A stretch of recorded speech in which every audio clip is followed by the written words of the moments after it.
World now में बात सबसे पहले महाशक्तियों के महामिलन की, दो धुरंधरों की मुलाकात की, जो न सिर्फ भारत के लिए खास है बल्कि दुनिया की नजर टिकी हुई है इस मुलाकात पर। रूस के राष्ट्रपति पुतिन भारत में 30 घंटे का एक दौरा चल रहा है। 4 साल बाद पुतिन ने भारत का दौरा किया है। इस वक्त दुनिया साफ तौर पर दो भागों में बटी हुई है। एक तरफ रूसी राष्ट्रपति व्लादिमीर पुतिन, दूसरी तरफ डोनाल्ड ट्रंप अमेरिकी राष्ट्रपति। जहां अमेरिका की टैरिफ नीति के दबाव में या फिर रूस के खिलाफ पश्चिमी देशों का एक ग्रुप बना हुआ है, वहीं रूस का साथ देने वाले देशों में मुख्य रूप से चीन और भारत खड़े हैं। एशिया से रूस को समर्थन मिल रहा है और ये बात पश्चिमी देशों को हजम नहीं हो रही। इसी बीच रूसी राष्ट्रपति का भारत दौरा और भी ज्यादा महत्वपूर्ण हो जाता है। भारत और रूस के संबंध हर कसौटी में खरे उतरे हैं, जिन्होंने हमेशा उस वक्त एक दूसरे की मदद की जब पूरी दुनिया दुश्मन नजर आ रही थी। इसलिए भी ये महामुलाकात अहम है, क्योंकि पीएम मोदी की दोस्ती वर्ल्ड ऑर्डर बदलने वाली है। इस दोस्ती ने इतिहास रचा है। ये दोस्ती एक नए युग की शुरुआत कर रही है और इसकी नींव रखी गई उन समझौते के जरिए जो दोनों देशों के लिए काफी मायने रखते हैं। 23वें भारत रूस शिखर सम्मेलन में पूरा फोकस ट्रेड पर रहा है, डिफेंस, हेल्थ और एनर्जी से जुड़े समझौतों पर रहा है। किन किन समझौतों पर सहमति बनी है, इस पर नजर डालने की कोशिश करते हैं। आइए देखते हैं। तो सबसे पहले वो मुद्दे जिन पर सहमति बनी है, जो कोऑपरेशन और माइग्रेशन पर जो विषय था उस पर अग्रीमेंट हुआ है। इसके अलावा शिप बिल्डिंग, पोलर शिप्स को लेकर अग्रीमेंट हुआ है। नई शिपिंग लेन पर निवेश करने पर अग्रीमेंट हुआ है। सिविल न्यूक्लियर ऊर्जा पर जो है यहाँ पर वो समझौता हुआ है। क्रिटिकल मिनरल्स जिसकी चर्चा आप इन दिनों काफी सुनते होंगे, उस पर समझौता हुआ है। फूड सेफ्टी और स्टैंडर्ड पर समझौता हुआ है। क्रिटिकल मिनरल्स पर समझौता हुआ है। इसके अलावा फूड सेफ्टी पर समझौता हुआ है। साथ ही साथ आपको बता दें, हेल्थ केयर और मेडिकल एजुकेशन पर समझौता हुआ है। फर्टिलाइजर पर एग्रीमेंट हुआ है, क्योंकि भारत एक कृषि प्रधान देश है और हमें बड़ी मात्रा में यूरिया, डीएपी और एनपीके चाहिए होता है, और रूस बहुत बड़ी मात्रा में फर्टिलाइजर बनाता है। यहां तक कि अमेरिका भी बड़ी मात्रा में फर्टिलाइजर रूस से ही आयात करता है। खैर, भारत और रूस दोनों देशों ने एक आर्थिक समझौते पर हस्ताक्षर किया है, जिससे व्यापार, निवेश, साझेदारी और साझा विकास को बढ़ावा मिलेगा। भारत रूस के बीच अभी तक लड़ाकू विमानों या बड़े रक्षा सौदों से जुड़ी कोई बड़ी डील घोषित नहीं हुई है, जबकि इसकी उम्मीद की जा रही थी। भारत और रूस की दोस्ती की डायरी में नया चैप्टर जुड़ा है। 2 दिन के दौरे पर दूसरे दिन रूसी राष्ट्रपति व्लादिमीर पुतिन और पीएम मोदी के साझा बयान में नए दौरे की तैयारी भी दिख रही है और यारी भी दिख रही है, और उसकी झलक भी दिखी। साझा बयान में राष्ट्रपति पुतिन ने क्लियर किया कि वो भारत की ग्रोथ की गड्डी में अपना तेल डालता रहेगा। रूस ने भरोसा दिलाया कि वो भारत की बढ़ती और तेज रफ्तार अर्थव्यवस्था के लिए बिना रुकावट ईंधन की सप्लाई करता रहेगा। इसके साथ ही दोनों देशों ने लोगों की आवाजाही को आसान बनाने के लिए और माइग्रेशन प्रक्रियाओं को सरल करने के लिए समझौते किए। रूसी राष्ट्रपति पुतिन ने भारत रूस के बीच व्यापार खाका भी पेश किया। पुतिन ने कहा कि प्रधानमंत्री ने हमें उन चुनौतियों की लिस्ट दी है जिन पर दोनों सरकारों को ध्यान देना चाहिए। हम उन पर काम करेंगे। उन्होंने कहा कि भारत और यूरेशियन इकोनॉमी यूनियन के बीच अगर फ्री ट्रेड एग्रीमेंट बन जाता है तो दोनों देशों को फायदा होगा। इसके साथ ही पुतिन ने दोनों देशों के बीच व्यापार का खाका भी पेश किया। पुतिन का व्यापार खाका क्या है, उस पर भी नजर डालते हैं। पिछले साल भारत रूस के बीच दोतरफा व्यापार हुआ, करीब 12% बढ़ा है। यह अपने आप में एक नया रिकॉर्ड है। औसतन लगभग 64 बिलियन अमेरिकी डॉलर का व्यापार होता है। इस साल भी व्यापार का स्तर इतना ही मजबूत रहेगा। दोनों देश इस साल व्यापार को 100 बिलियन डॉलर तक ले जाने के लिए तैयार हैं। देश धीरे धीरे अपनी मुद्राओं में व्यापार को बढ़ा रहे हैं और 96% लेन देन इसी तरह हो रहा है। और ऊर्जा के क्षेत्र में साझेदारी काफी सफल मानी गई है। रूस से भारत आयात का लगभग 76% हिस्सा कच्चा तेल ही लेता है। दूसरे तेल और कोयले को जोड़ दिया जाए तो ये 85% है। रूस और भारत मिलकर भारत में सबसे बड़ा न्यूक्लियर पावर प्लांट बना रहे हैं। कुडनकुलम न्यूक्लियर पावर प्लांट ये एशिया के सबसे बड़े न्यूक्लियर प्रोजेक्ट्स में से भी एक है। इस प्लांट में कुल 6 रिएक्टर बनाए जा रहे हैं। हर रिएक्टर 1000 मेगावाट बिजली पैदा करेगा। 6 में से 3 रिएक्टर पहले ही एनर्जी नेटवर्क से जुड़ चुके हैं। रूस भारत के साथ मिलकर नए अंतर्राष्ट्रीय ट्रांसपोर्ट हब पर भी काम कर रहा है। पुतिन का मानना है कि पीएम मोदी के साथ डिनर पर उनकी बातचीत स्पेशल और प्रिविलेज स्ट्रेटेजिक पार्टनरशिप के लिए बहुत मददगार रही।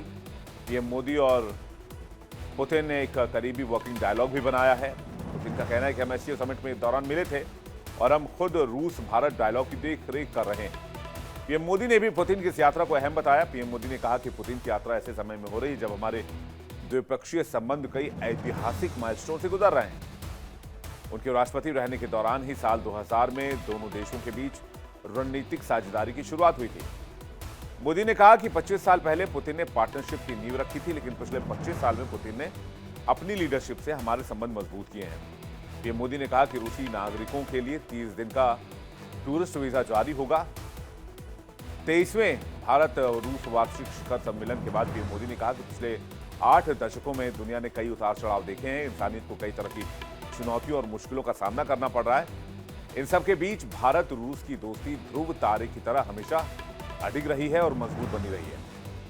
दिल्ली के हैदराबाद हाउस में दोनों नेताओं ने द्विपक्षीय मुलाकात की। इस दौरान पीएम मोदी ने कहा कि मैं पुतिन को पिछले 25 सालों से जानता हूं। भारत रूस की दोस्ती इस बात की मिसाल है कि एक दूरदर्शी नेता रिश्तों को कैसे बदल सकता है।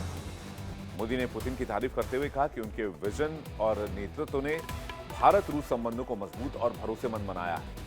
पीएम मोदी ने राष्ट्रपति पुतिन की यात्रा को ऐतिहासिक बताया। उन्होंने कहा कि इस बार की इंडिया रूस समिट से कई बड़े नतीजे निकल रहे हैं। मोदी ने कहा कि पुतिन पहली बार साल 2000 में भारत आए थे। उसी यात्रा के दौरान दोनों देशों के बीच रणनीतिक साझेदारी मजबूत की गई थी, शुरुआत हुई थी। वहीं राष्ट्रपति पुतिन ने कहा कि भारत बहुत खुशकिस्मत है कि उन्हें मोदी जैसा प्रधानमंत्री मिला। पुतिन ने मोदी को भारत आने का न्योता देने के लिए धन्यवाद किया। वहीं रूस यूक्रेन जंग को लेकर भी दोनों नेताओं ने अपनी बात रखी। जहां पुतिन ने कहा कि यूक्रेन जंग को लेकर हम अमेरिकी सहित कुछ साझेदारों के साथ मिलकर एक शांतिपूर्ण समझौते पर विचार कर रहे हैं। पुतिन ने इस स्थिति का हल ढूंढने में मदद करने के लिए पीएम का धन्यवाद भी किया है। रूस यूक्रेन जंग को लेकर भारत का रुख क्या रहा है, यह भी आप देख लीजिए। और रूस यूक्रेन जंग को लेकर भारत का रुख यह है कि भारत न्यूट्रल नहीं है। भारत शांति का पक्षधर है। भारत शांति की कोशिशों के साथ खड़ा है। दुनिया को एक बार फिर शांति की जरूरत है। भारत शांति के हर प्रयास का समर्थन करता है। विश्व का कल्याण केवल शांति के मार्ग से ही संभव है।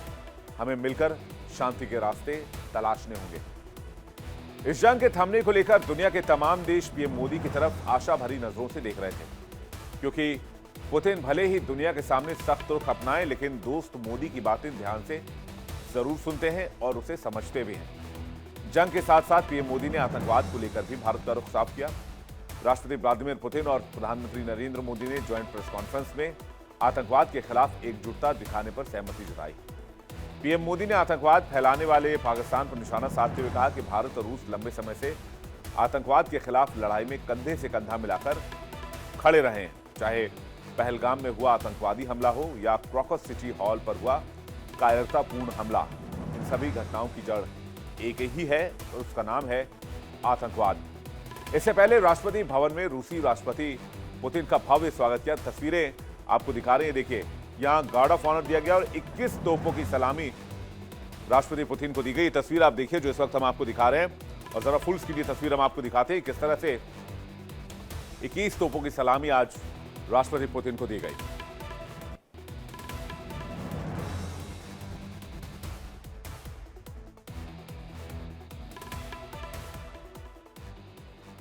सेना सम्मान गार्ड निरीक्षण के लिए हाजिर।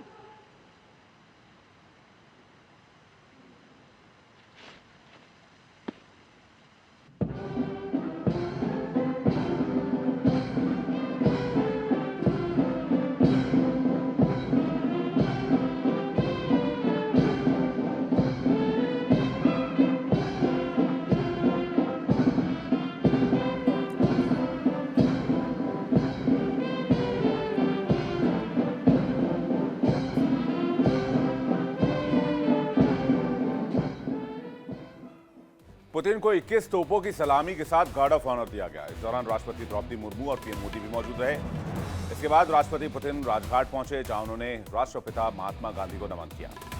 वो तस्वीरें भी आपको दिखाएंगे जब राष्ट्रपिता को नमन करने के लिए व्लादिमीर पुतिन राजघाट पहुंचे। और राजघाट पहुंचने के बाद विजिटर्स डायरी में जो बात उन्होंने लिखी उसकी चर्चा काफी ज्यादा हो रही है।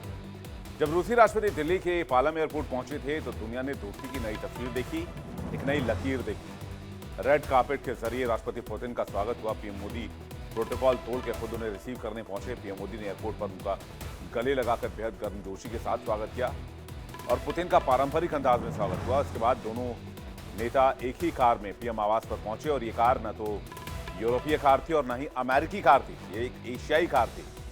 यहां से भी एक मैसेज देने की कोशिश की कि हमारी डिपेंडेंसी अब नहीं है भाई साहब, अब आप अपना देखिए, हम अपना देखते हैं। लेकिन इस बार पुतिन की नहीं बल्कि कार पीएम मोदी की थी और कार एशिया में बनी हुई थी। आमतौर पर किसी और की कार में न तो पुतिन बैठते हैं क्योंकि पुतिन ऐसा कर नहीं सकते, सिक्योरिटी प्रोटोकॉल होता है, और पीएम मोदी पुतिन की कार में बैठे ऐसा भी नहीं होता। हालांकि एससीओ मीटिंग में थियानजिन में ऐसा दिखा था। एक बार फिर से वही तस्वीर रिपीट हुई, दोनों नेता एक बार फिर से कार में बैठे और कार की सेल्फी ने सोशल मीडिया पर तहलका मचा दिया, ठीक वैसे ही जैसे एससीओ समिट के दौरान तस्वीर सामने आई थी। पीएम मोदी ने यह तस्वीर अपने एक्स अकाउंट पर भी शेयर की, इसकी काफी चर्चा पूरे दिन होती रही। पीएम मोदी ने पुतिन को रूसी भाषा में लिखा गीता भी भेंट किया। उन्होंने ये तस्वीर साझा की जिसकी तस्वीर इस वक्त आप देख रहे हैं। ये देखिए, ये रूसी भाषा में ट्रांसलेट की हुई श्रीमद् भगवत गीता की तस्वीर आप देख रहे हैं, जो एक भारतीय धरोहर है और आज के संदर्भ में, आज के दौर में पूरे विश्व के लिए बहुत प्रासंगिक है। श्रीमद् भगवत गीता जो यहाँ पर प्रधानमंत्री नरेंद्र मोदी अपने दोस्त राष्ट्रपति पुतिन को देते नजर आए। तस्वीर साझा की और लिखा, गीता की शिक्षाएं दुनिया भर के लाखों लोगों को प्रेरणा देती हैं। रूस के राष्ट्रपति के पुतिन के साथ कई अहम नेता इस वक्त भारत के दौरे पर हैं, जो ये समझने के लिए काफी है कि दौरा कितना अहम है। रूसी राष्ट्रपति पुतिन के साथ कौन कौन से लीडर इंडिया इस वक्त आए हैं रूस से चलकर, वो भी आपको बताते हैं। इस लिस्ट में नाम है देनिस मांतुरोव का, ये डेप्यूटी प्राइम मिनिस्टर हैं रशिया के। फिर है आंद्रेई बेलोसोव जो कि रक्षा मंत्री, इन्होंने कल ही मुलाकात की थी रक्षा मंत्री राजनाथ सिंह के साथ, वो तस्वीर हमने आपको दिखाई थी। ओक्साना लुट जो कि कृषि मंत्री हैं, मिखाइल मुराशको जो कि स्वास्थ्य मंत्री हैं, आंद्रे निकितिन जो कि परिवहन मंत्री हैं, इसके अलावा एंटोन सुलियानोव जो कि वित्त मंत्री हैं, मैक्सिम रेशेटनिकोव जो कि आर्थिक विकास मंत्री हैं, फिर आंद्रे रुदेंको डिप्टी विदेश मंत्री हैं। और ये इतना बड़ा जो डेलीगेशन आया, मैं आज भी जब विजय चौक से इस न्यूज़ की लाइव कवरेज कर रहा था तब भी मैंने दर्शकों से बात करते समय ये बात कही थी कि भारत और रूस के बीच डिफेंस टाइज ऑलरेडी बहुत मजबूत हैं। 38% defence equipments, defence supplies, defence की ज़रूरतों के सामान भारत रशिया से ले रहा है और इसमें हमारा जो आत्मनिर्भर सामान है वो भी बढ़ा है। तो हमारा जो भारत का फोकस है इस शिखर सम्मेलन में वो डिफेंस नहीं है, वो है हमारे लिए जो मार्केट लॉस हुआ है यूएस में, जो 50% टैरिफ की वजह से हमारे जो छोटे व्यापारी हैं, मीडियम व्यापारी हैं, जो उद्योगपति हैं, जो परेशान हो रहे हैं, जिनके माल एक्सपोर्ट नहीं हो रहे हैं, जिनका माल खपत नहीं हो रहा, उसके लिए हम वैकल्पिक बाजार तलाशें और रूस में क्या अपॉर्चुनिटीज हो सकती हैं। इसलिए ये डेलीगेशन आया है, जिसके नाम, जिन डेलीगेशन में जो लोग आए हैं उनके नाम हमने अभी आपको बताए। इसलिए इसमें उद्योग मंत्री भी हैं, इसमें शिक्षा मंत्री भी हैं, इसमें स्वास्थ्य मंत्री भी हैं, रक्षा मंत्री भी हैं, पूरा एक तरह से कैबिनेट कह लीजिए आप पुतिन का, क्योंकि फोकस है कि दोनों देशों के बीच व्यापार कैसे बढ़ाया जाए।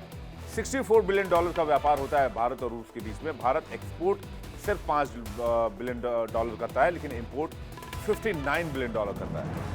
तो एक ट्रेड डेफिसिट भी है जिसके ऊपर लगातार नई दिल्ली ने चिंता जाहिर की है। इस पर विस्तार से फिर कभी बातचीत करेंगे। लेकिन भारत और रूस की दोस्ती की कहानी कोई नई नहीं, लेकिन इस रिश्ते को मजबूत करने में एक नाम बार बार सामने आता है, वो नाम है व्लादिमीर पुतिन। पिछले 25 सालों की अथक मेहनत और कोशिश का नतीजा है। पुतिन ने कई बार भारत की धरती पर कदम रखा, हर दौर में नई दिशा, नए समझौते, नई रणनीति, नई साझेदारी और नई दोस्ती, और समय के साथ ये दोस्ती और भी गहरी होती चली गई। साल 2000 राष्ट्रपति बनने के बाद पहली बार पुतिन भारत आए और अब तक 9 से 10 बार वो भारत का दौरा कर चुके हैं। ये टाइमलाइन बहुत जरूरी है। कैसे उनका ये दौरा अभी तक का होता रहा है। राष्ट्रपति पुतिन साल 2000 से कैसे भारत आते रहे लगातार। अक्टूबर 2000 में पहली आधिकारिक राष्ट्रपति यात्रा पर वो यहां आए थे और तब अटल बिहारी वाजपेयी ने उनका स्वागत किया था। जहां पर दोनों नेता बैठे हुए थे, जहां मुलाकात हो रही थी, वहां पर गुजरात के सीएम के तौर पर नरेंद्र मोदी भी उस समय मौजूद थे। इसलिए वो कहते हैं वो 25 साल से जानते हैं और ये दोस्ती 25 सालों की है। दिसंबर 2002 में आए, फिर द्विपक्षीय वार्ता के लिए आए। ये रूस और भारत का शिखर सम्मेलन होता है। फिर दिसंबर 2004 में आए, तब भी रूस भारत शिखर सम्मेलन के लिए आए।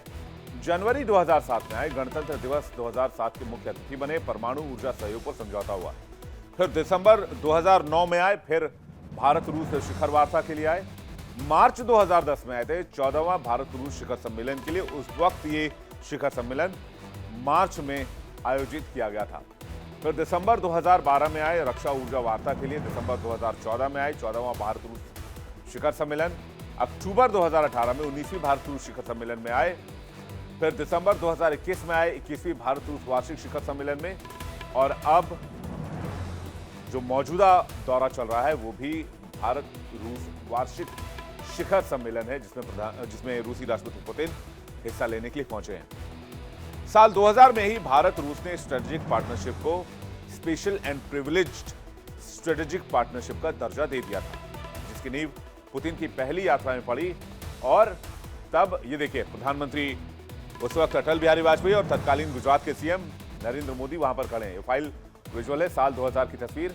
और ये जो साइन इस वक्त आप देख रहे हैं, ये वही साइन है जिसमें रूस ने भारत को special and privileged strategic partner का दर्जा दिया था। और तत्कालीन प्रधानमंत्री अटल बिहारी वाजपेयी इस पर साइन करते हुए नजर आ रहे हैं। और इस तस्वीर में एक बेहद खास व्यक्ति नजर आ रहे हैं, प्रधानमंत्री नरेंद्र मोदी। उस समय अटल बिहारी वाजपेयी के बेहद खास हुआ करते थे और आपको नजर आएंगे। देखिए यहां पर ये हैं उस समय के तत्कालीन सीएम नरेंद्र मोदी और आज के हमारे प्रधानमंत्री नरेंद्र मोदी जी की तारीफ पुतिन खुद कर रहे हैं। ये पहली यात्रा थी। पुतिन के जितने भी दौरे रहे वो विजिट नहीं रहे, बल्कि दो बड़े वैश्विक साझेदारों की सामरिक मजबूती का प्रतीक रहे हैं। और हर मुलाकात ये बात साफ करती है कि दुनिया चाहे कितनी बदल जाए, दिल्ली और मॉस्को की दोस्ती टाइम टेस्टेड है और आगे भी इसी तरह से जारी रहेगी।